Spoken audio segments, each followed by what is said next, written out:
زناکاری، جوا بازی یا کوئی دنیا میں ایسا کوئی گناہ نہیں جو اس نے نہ کیا ہو. لیکن ایک آدمی جب اس سے پوچھنے لگا کہ اے بتا تو نے دنیا میں آیا ہو ایسے کوئی گناہ نہیں جو تو نے نہ کیا ہو. تو نے زناکاری تیرے اندر ہے، سود خوری تیرے اندر ہے، جوا بازی تیرے اندر ہے، ہر گناہ تیرے اندر پائے جاتے ہیں، لیکن بتا تو جہنمی ہے یا جنتی ہے؟ اتنا پوچھنا تھا. اب وہ کہتا ہے کہ اچھا تیرے اس سوال کا جواب میں دوں گا، لیکن میرے ایک سوال کا اس سے پہلے تم جواب دے دے. کہا ٹھیک ہے بتاؤ کیا سوال ہے. اب اس گنہگار آدمی نے کہنے لگا، پوچھنے لگا کہ اچھا بتاؤ کل قیامت کے میدان میں جب حساب و کتاب ہو جائے اور رب کی طرف سے فیصلہ ہو جائے کہ تو جہنم میں جائے اور تیرا جہنم میں جانے کا پروانہ مل جائے، لیکن اس کا فیصلہ اگر اللہ نے تیری ماں کے ہاتھ میں دے دیا کہ اب تیرے اس بیٹا کو جہنم میں بھیجنا چاہتی ہے یا جنت لے کر کے جانا چاہتی ہے، تو بتا تیری ماں بھی تجھ کو جنت میں لے جائے گی یا جہنم میں ڈالے گی. اتنا سننا تھا کہ وہ شخص کہنے لگا کہ یہ کیسے ہو سکتا ہے. ایک ماں ہے، ماں اپنے بچے کو کبھی جہنم میں جانے دے سکتی ہے؟ ماں اپنے بچے کو کبھی جہنم میں جانے نہیں دے گی، وہ مجھے اپنے ساتھ جنت لے کر کے جائے گی. اتنا سننا تھا. وہ گنہگار آدمی کہنے لگتا ہے کہ بس میرا بھی فیصلہ ہو گیا. کہا کیا فیصلہ ہوا؟ کہا میں بھی جنتی ہوں. کہا کیسے تو اتنا گنہگار آدمی ہے، تو نے ہر گناہ کیا ہے پھر بھی تو کہتا ہے کہ میں جنتی ہوں، یہ کیسے ہو سکتا ہے؟ اب وہ گنہگار آدمی کہتا ہے کہ جب ایک ماں اپنی بچے کو جہنم میں جانے نہیں دے سکتی، جب ایک ماں اپنے بیٹے کو جہنم جانے سے روک سکتی ہے، تو وہ اللہ جو 70 ماؤں سے زیادہ اپنے بندوں سے پیار کرواتا ہے، وہ اللہ ہمیں جہنم میں کب جانے دے گا؟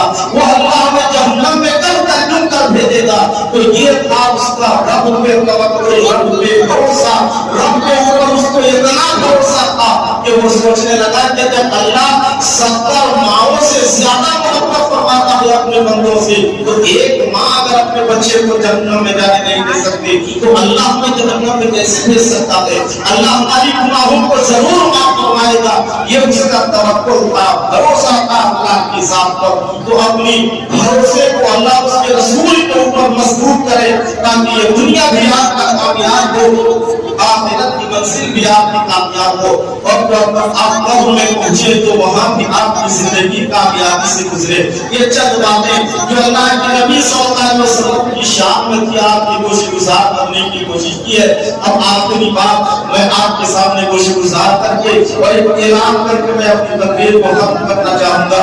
ایک بات آپ سن لیں مسلمانوں، ہماری اور آپ کی جو کمائی ہے، میں نے اس سے پہلے بھی آپ کو بتائی تھی کہ ہماری کمائی کا ہر حصہ کسی نہ کسی کے حصے میں ہے. یہ مت سمجھے کہ آپ نے 10,000 20,000 50,000 مہینہ کمایا تو یہ پورا پیسہ آپ کا ہے، پورا آپ کا نہیں. اس میں غریبوں کا بھی حق ہے، یتیموں کا بھی حق ہے، بیواؤں کا حق ہے، اس میں مساجد کے حق ہے، مدارس کے حق ہے، اس میں تمام نیک کاموں کے حق اس میں موجود ہے جو اللہ نے آپ کو آپ کے رزق کے ساتھ ملا کر کے دیا ہے.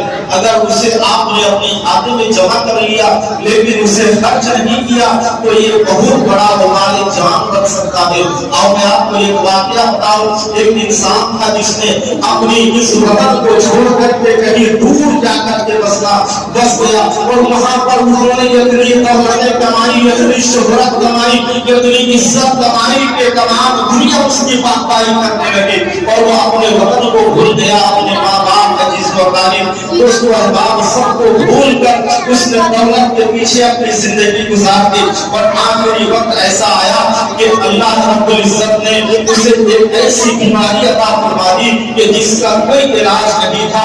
آج جسے ہم کینسر کی بیماری کہتے ہیں، آپ اللہ رب العزت نے اسے ایسی بیماری عطا فرما دی. اور مسلمانوں وہ ایک ایسی بیماری سے جوجھ رہا تھا کہ اس کی جان، اس کی زندگی اور موت کے گھڑی تھے. اور آخرکار جب تمام ڈاکٹروں نے اسے منع کر دیا کہ اب اسے آپ اپنے گھر لے کر کے جاؤ، یہ بچ نہیں سکتا، اس کی زندگی اب ختم ہے، اسے اپنے گھر لے جاؤ، جو کھانا چاہے کھلاؤ، اسے عیش و عشرت کی زندگی عطا کرو، جب رہ کے جیے اپنے گھر میں اسے رکھو. اتنا سن کر گھر والے پریشان ہو گئے.